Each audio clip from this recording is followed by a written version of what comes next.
우리 2018년도 우리 주일 예배, 우리 하나님께 모든 영광을 우리 돌리는 아름다운 찬양 가운데 우리 한 해가 시작이 됩니다.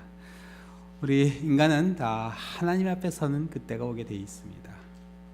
네, 내가 하나님의 보좌 앞에 설 때 과연 나의 마음이 어떨까? 여러분 한번 생각해 보셨나요?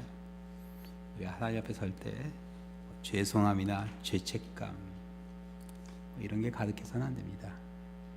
하나님 앞에 설 때는요, 은혜와 진리로 충만해야 합니다.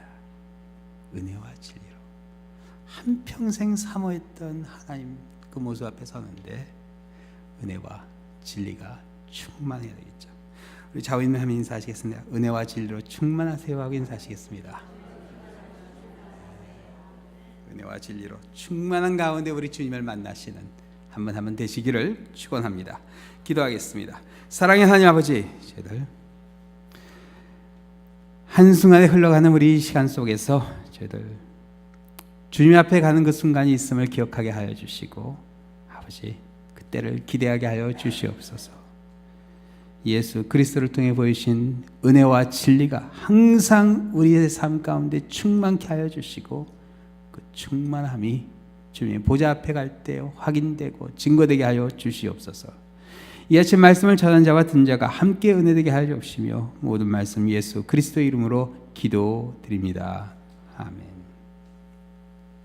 성경에 보면 하나님을 만난 사람들의 이야기가 나옵니다. 아브라함은 소돔과 고모라의 심판을 앞두고 세 천사를 대접하게 되는데, 어느 한순간 이 세 천사를 보내고 나서 하나님과 대화를 하게 돼요. 그 연결이요, 이번 주에 창세기 읽어보시면 알겠지만 아무리 읽어봐도 이게 어떻게 그 연결이 되는지 확실치 않아요. 어느 한순간 하나님과 대화를 하게 됩니다. 야곱은 베델에서 하나님을 만났다, 그렇게 호세아서 12장 4절에 그렇게 나옵니다. 출애굽기 33장에 보면요, 모세는 하나님을 대면했다 나오고, 이스라엘 백성들도요, 낮에는 구름 기둥, 밤에는 불 기둥으로 인도해 주신 하나님과 대면했다 하는 내용이 민수기 14장에 나옵니다. 이사야 선지자는 보좌에 앉으신 하나님의 옷자락이 성전에 가득한 것을 보게 되고, 에스겔 선지자와 같은 사람은요, 하나님의 보좌를 한 번도 아니고 세 번이나 보았습니다. 스데반 집사님은 순교하며 보좌에 앉으신 하나님, 그리고 그 뒤에 서 계신 예수님을 보았고, 사도 요한 또한 환상이긴 했지만 보좌에 앉으신 하나님을 보았습니다. 이 모두 다 하나님을 본 사람들의 이야기 같은데, 왜 오늘 본문 18절에는 하나님을 본 사람이 본래 없다 그렇게 하였을까요? 이게 번역상의 문제입니다. 18절을 헬라어 원어로 보면 그 하나님에 해당하는 단어에 그 티오라는 단어 앞에 정관사가 없습니다. 이렇게 되면 하나님이라는 이 단어가 인격적인 만남의 대상이 되신 하나님을 뜻하기보다 보이지 않는 하나님의 속성을 가리키게 됩니다. 물론 인격적인 만남의 대상으로 나타나신 하나님도 하나님의 그 원래의 모습이라 하기보다는 인간이 감당할 만치 낮추어 계시하신 상징적인 모습이지 실제 하나님의 모습은 아니야 볼 수 있습니다. 하나님께서 모세 앞으로 지나가실 때도요, 모세가 감당할 수 있게 모세를 바위 틈에 숨겨주시고, 하나님의 영광이 지나갈 때 모세를 손으로 덮어주시고, 지나간 후에 하나님의 등을 보여주셨다. 우리 지난주 설교에 말씀드렸죠. 하나님의 손, 등, 얼굴 다 상징적인 모습이지 실제 하나님이 얼굴, 손, 등이 있다는 건 아닙니다.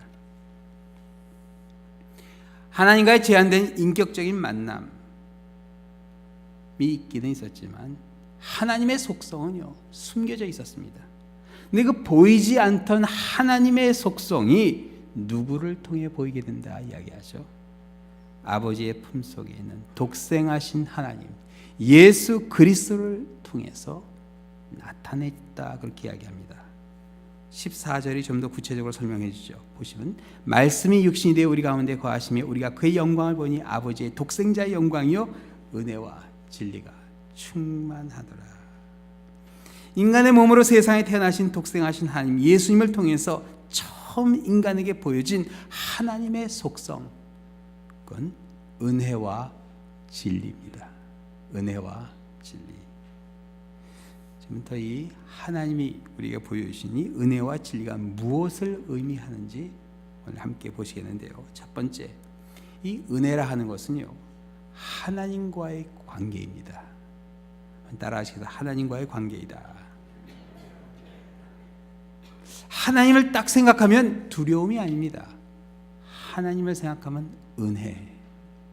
이게 딱 우리 마음에 새겨져야 돼요. 은혜란 사실 이게 한자죠. 그래서 이게 사실 우리에 확 와닿진 않아요. 한글로 하면 고마움입니다. 그래서 하나님 생각하면 고마운 마음이 들어야 돼요. 여러분, 이 아침에 한 해 첫 시작을 하면서 하나님께 고마운 마음 드셨어요? 하나님은요, 우리에게 고마우신 분이세요. 왜 하나님께 고마워해야 되는가? 오늘 본문 12, 13절에 이렇게 나옵니다. 영접하는 자, 곧 그 이름을 믿는 자들에게는 하나님의 자녀가 되는 권세를 주셨으니, 하나님의 아들을 영접하는 자, 독생하신 하나님을 믿는 자에게는 무슨 권세를 주셨어요? 자녀가 되는 권세를 주셨다. 이는 혈통으로나 육종으로 사람의 뜻으로 나지 아니하고 오직 하나님께로부터 난 자들입니다. 자녀가 되는 권세라. 사실 이 권세가 무슨 권세인지 잘 모르고 지나갑니다. 그러나 이 권세가 얼마나 대단한 권세인가 하는 것은 한순간에 나타나는 순간인데, 바로 우리가 하나님의 보좌 앞에 서는 순간이에요. 하나님의 보좌가 있는 그곳이 어떤 곳인지 한번 생각해 보셨나요? 이 보좌라 하는 것은요, 아무나 다가갈 수 있는 게 아닙니다. 그래서 런던에 가서 엘리자베스 여왕 그 보좌를 한번 보겠다 해서 버킹엄 궁전에 가서 그 문 앞에서 내가 이 보좌를 한번 봐야 되겠는데 보여주십시오. 그럼 보여줄까요? 저는 홍콩에서 컸습니다. 그래서 항상 그 왕권이 어디에 가도 존재했어요. 어디에 가도 엘리자베스 여왕의 사진이 붙어 있어요. 돈에도, 학교 교실에도, 심지어 산꼭대기에도 왕실, 황실마가 딱 붙어 있습니다. 왕권. 그러나 매일같이 보는 그 여왕의 얼굴이지만 실제로 본 적은 한 번도 없습니다. 제가 보고 싶다고 해서 보여주는 거 아닙니다. 감히 어떻게? 700만이 넘는 홍콩 인구 중에서 여왕 얼굴을 직접 본 사람은 손을 꼽습니다. 보좌는요, 그렇게 아무나 갈 수 있는 데가 아닙니다. 우리가 왕권 안에 살고 있지 않아서 보좌 하면 뭐 그냥 보좌 그렇게 생각하는데 절대로 그런 게 아닙니다. 성경에 보면 하나님의 보좌를 보았던 사람들이 간혹 나오죠. 에스겔서 1장에 보면 에스겔 선지자는 하나님의 보좌를 보게 됩니다. 내 생물의 머리 위에 하늘에 펼쳐진 하나님의 보좌를 보는데, 에스겔서 1장 26절에 보면 이렇게 나와요. 그 머리 위에 궁창 위에 보좌의 형상이 있는데 그 모양이 남보석 같고 그 보좌의 형상이 한 형상이 있어 사람의 모양 같더라.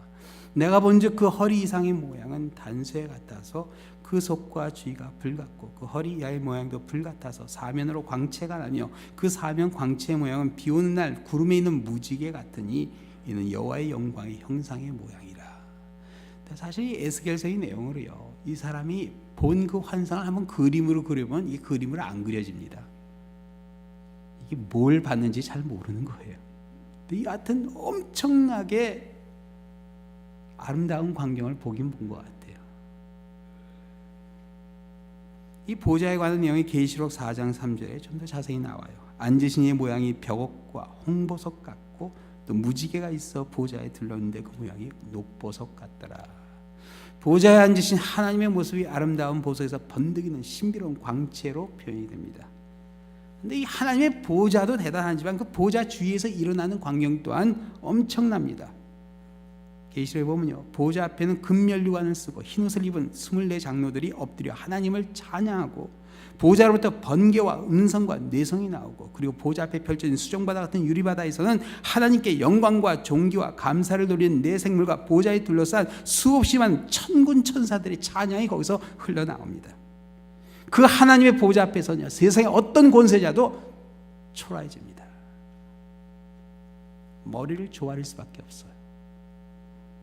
여러분, 그 보좌 앞에 나아가실 자신이 있으세요? 네, 우리가 나타나면요,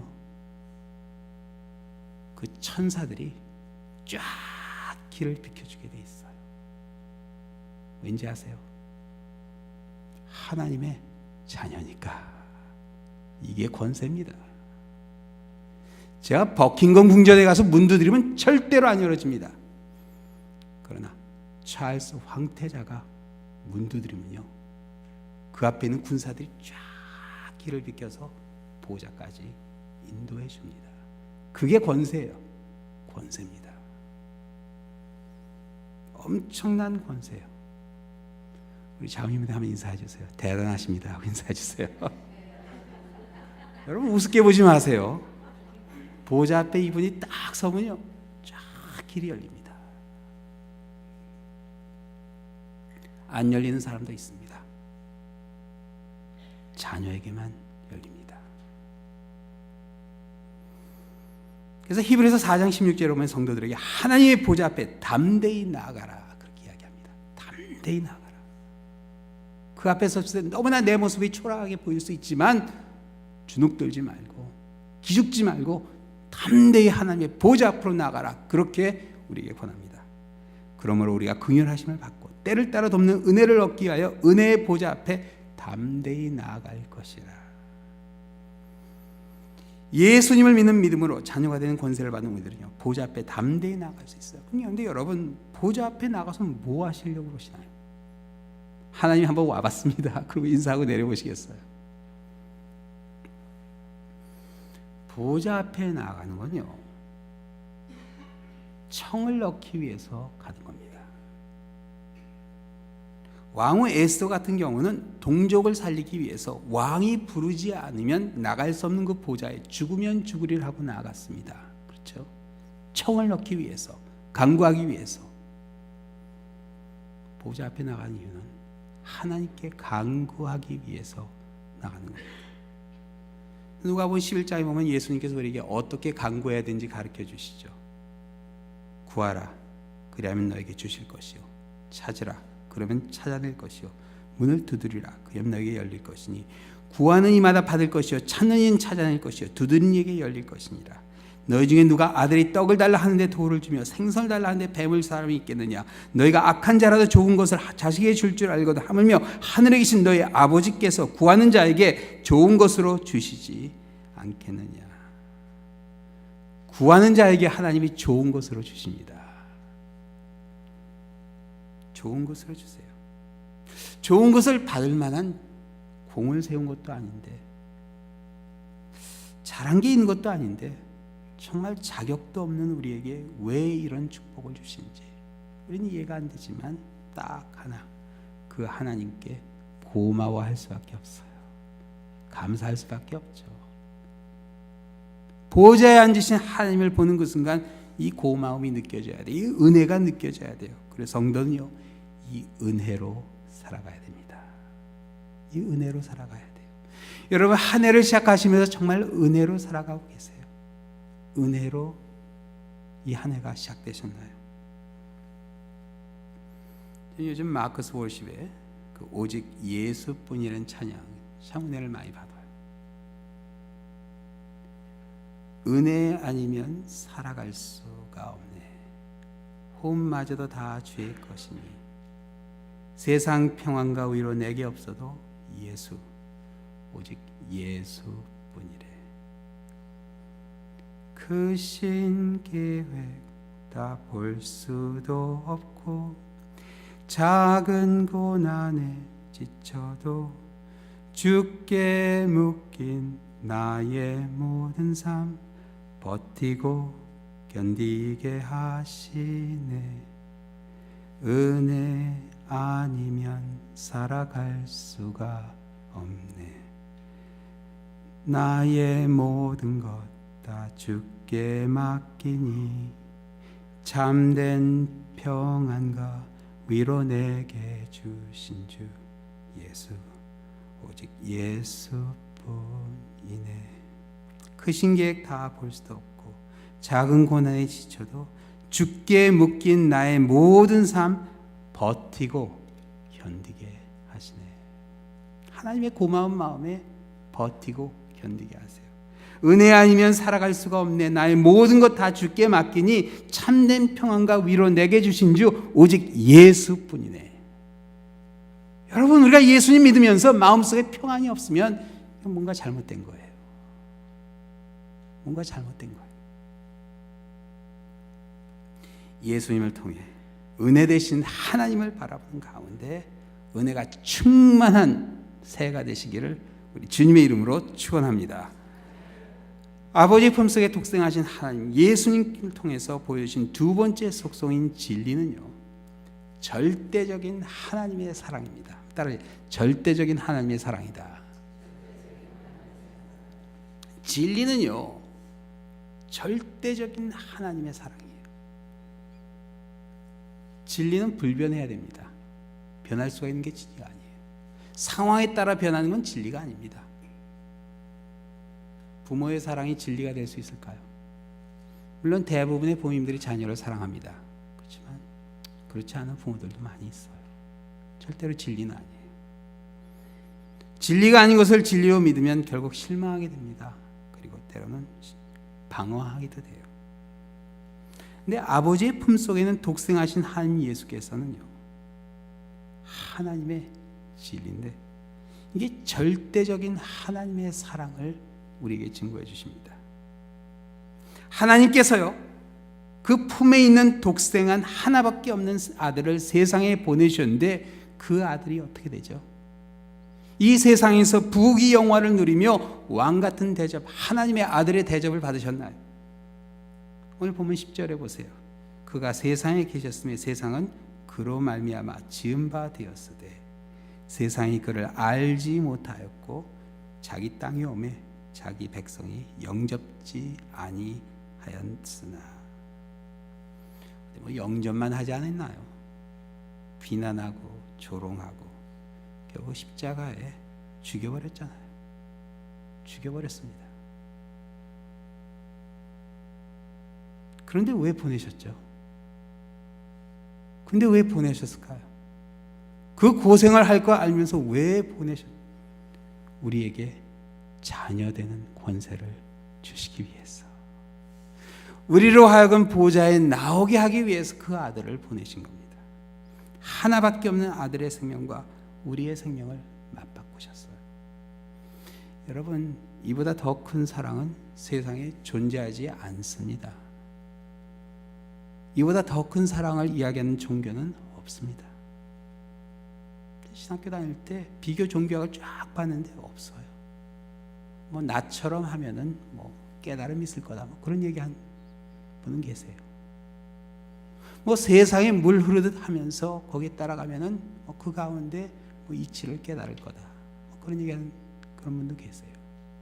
그렇지만 나를 위해서 하나밖에 없는 아들의 생명을 아깝지 않게 생각하신 분은 딱 한 분밖에 없더라고요.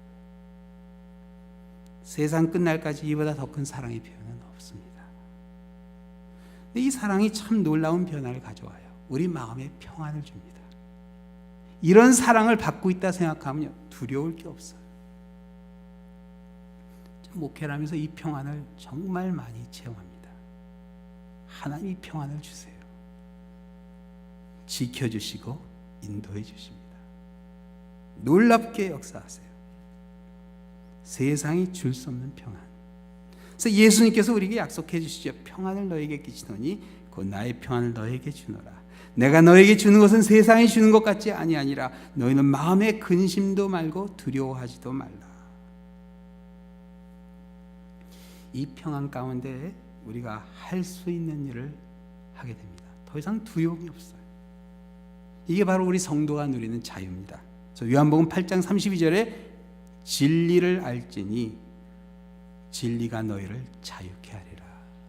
이 진리는 하나님의 절대적인 사랑입니다.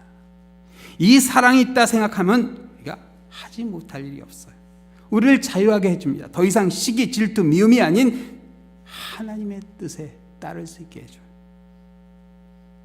우리를 더없이 사랑해 주시는 하나님의 사랑이 영원히 불변하는 진리입니다. 아들을 통해 보여주신 이 하나님의 사랑, 이 진리 가운데 새로워지는 여러분의 한 해가 되시기를 또한 우리 주님의 이름으로 축원합니다. 하나님의 품에 있는 독생하신 하나님, 예수님께서 가장 확실하게 성부 하나님 아버지를 우리에게 보여주신 겁니다. 은혜와 진리. 빌립이 예수님께 성부 하나님을 보여달라 하자 예수님께서 해주셨던 말씀이 있죠. 요한복음 14장 9절 말씀이에요. 예수께서 이르시되 빌립아, 내가 이렇게 오래 너희와 함께 있을 때 내가 나를 알지 못하느냐? 나를 본 자는 아버지를 보았거늘 어찌하여 아버지를 보이라 하느냐? 여러분, 이 교회의 머리 대신 예수님을 보셨으면 아버지를 보신 겁니다. 은혜와 진리, 하나님의 속성을 증거하셨어요. 예수님을 가장 정확히 본 사람이 성경에 나오는데 바로 세례 요한이었죠.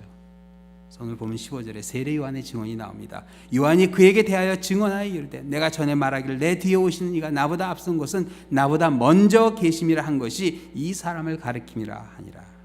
뒤에 오신 이가 자신보다 먼저 계셨다 이야기하며 창세 전에 계셨던 예수님, 창조와 함께 하셨던 예수님의 선제성, 신성을 증언해 줍니다. 성탄절로부터 12일째 되는 날을 주현절이라고 합니다. 어제가 주현절이었습니다. 성탄절은요, 인간의 모습으로 세상에 오신 하나님을 증거하는 날이 된다면 주현절은 인간이 되신 하나님의 빛이 온 세상을 비추는 세상의 나타남을 증거하는 날이 됩니다.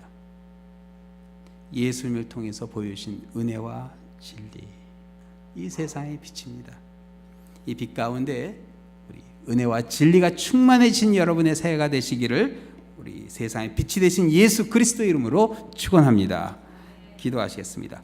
사랑의 하나님 아버지, 감사합니다. 저희들 주님을 바라보는 가운데 항상 은혜와 진리가 충만하게 하여 주시옵소서. 금년 한 해 이렇게 시작을 합니다. 시작부터 저희들 이 은혜 가운데, 진리 가운데 충만함이 우리의 삶의 찬송과 기쁨과 찬양이 되게 하여 주시옵소서. 모든 말씀 예수 그리스도의 이름으로 기도드립니다. 아멘.